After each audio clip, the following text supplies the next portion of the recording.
Sylvia, née Sylvia Valentin, l'épouse d'Ali Bongo, pour pousser son fils, leur fils Nourdine, dans le fauteuil du successeur. What this man is saying is that Sylvia, Ali Bongo's wife, masterminded the coup because she wants to put her son in power.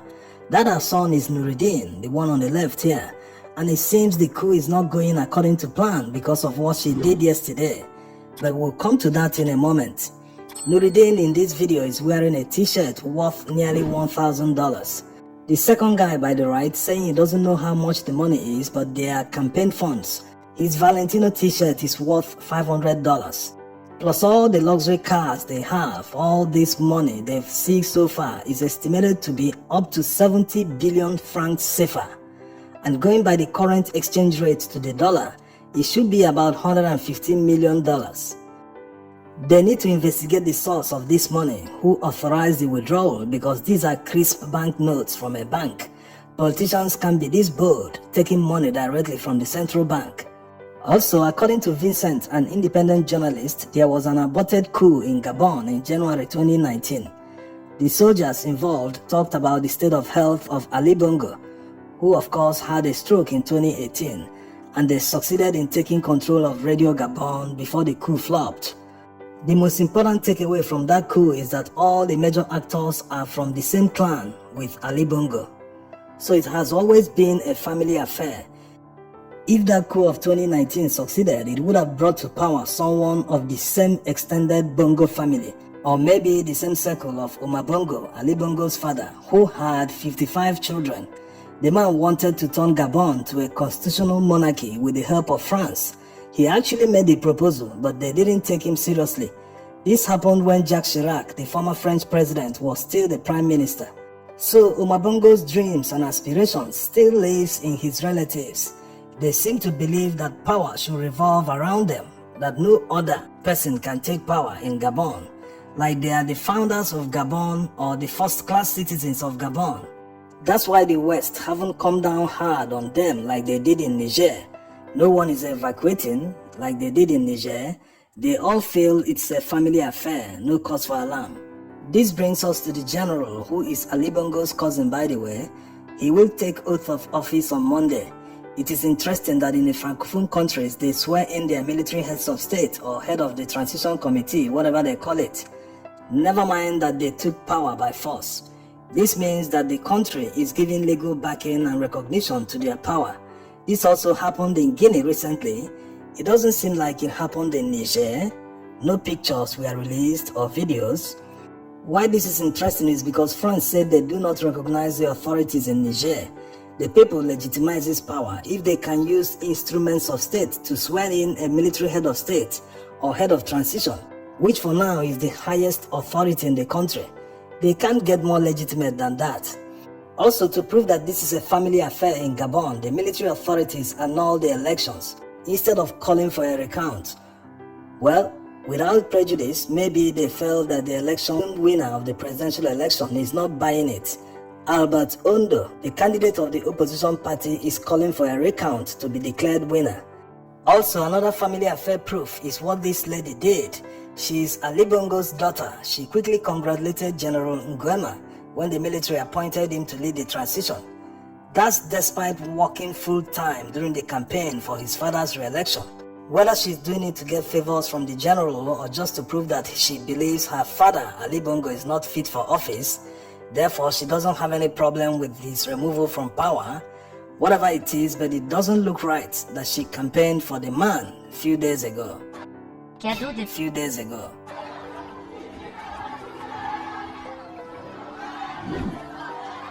So it looks very much like a power tussle. They know that Ali Bongo is no longer fit to lead the country. They allowed him to conduct a sham election, and immediately the results were announced, they removed him, and General Nguema, who feels he should be the next in line instead of Nourdine, Ali Bongo's son, quickly took power, and he quickly moved to arrest Nourdine, who is his main rival in the power tussle.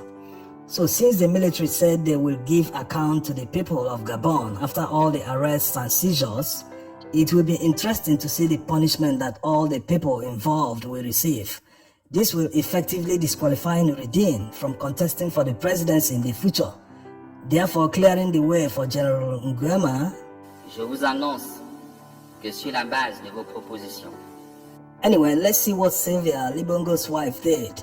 She filed a complaint in France through her lawyers saying that she has been under arbitrary detention in Gabon. It's laughable because the French justice system does not have jurisdiction in Gabon. How are they going to enforce the order, assuming a court eventually orders her release? She also has a Gabonese nationality. Maybe she should have tried a court in Libreville. Oh, the court won't work because they can't make an order against the military. Even if they try, they will not obey them. If what Vincent, the independent journalist, said is true, that she orchestrated the coup in order to place her son on the path to succeed his father, that means things are no longer working according to plan. That's why she had to make the complaint in Paris. Maybe she wasn't expecting to be put under house arrest.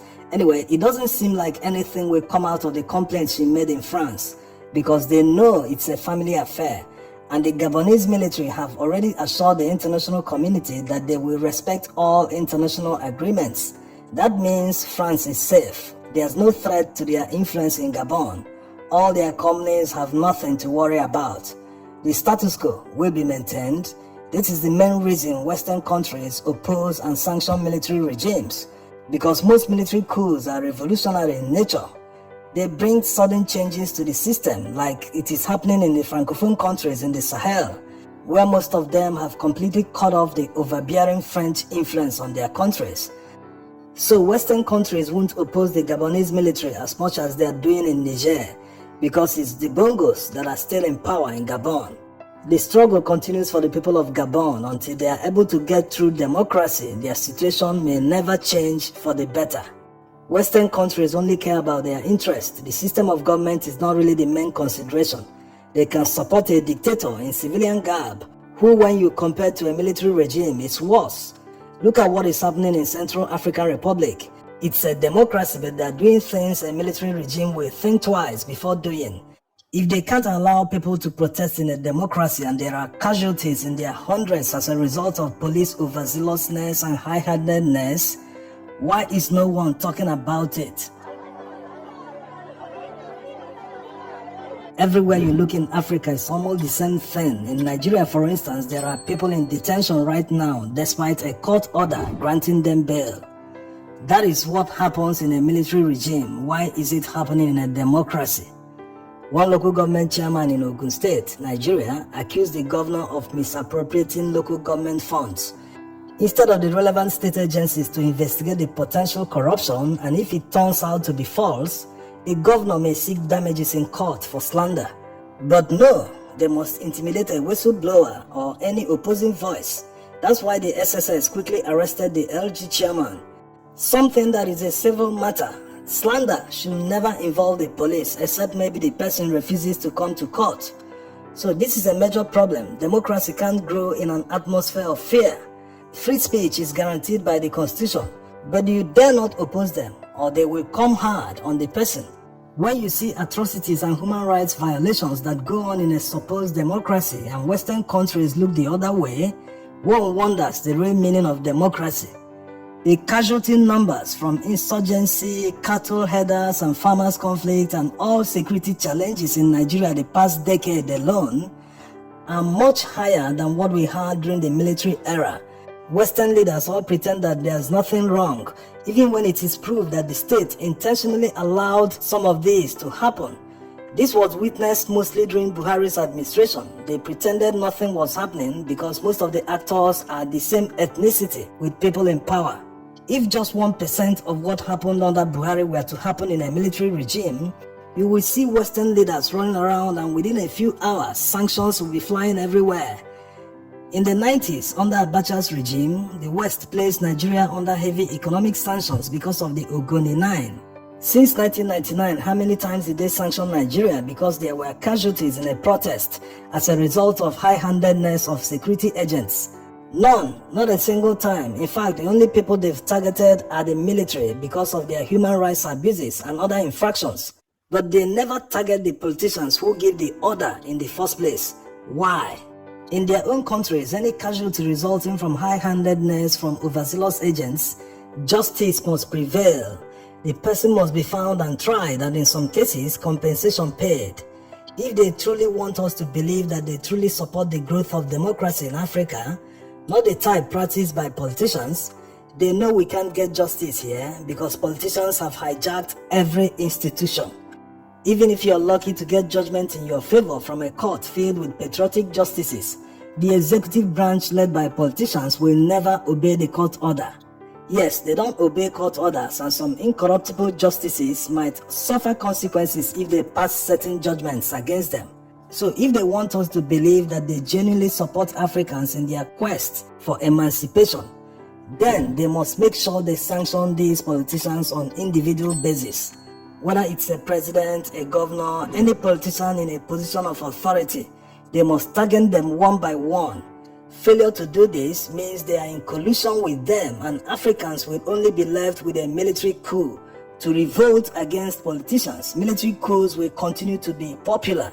Many people think that sanctions are not effective, but they are. A visa ban on a corrupt politician and his family will tame him immediately. Where are they going to spend all the money they steal? They can't comfortably bank them in local banks because they will be caught. If an African politician can't travel to EU country, United Kingdom or America, he has nowhere else to launder the money to. He can't go on holiday. He can't even go to a meeting. He's stuck in his country. It will force them to behave better. It might even lead to their working for their citizens to make their country better, so that people wouldn't need to travel to Western countries to seek basic services, like going to a hospital in Europe to treat a minor ailment, which no European politician will do, and all other wasteful adventures they always embark on. So a politician who is a dictator in civilian garb is worse than a military dictator. They are just using democracy as cover. In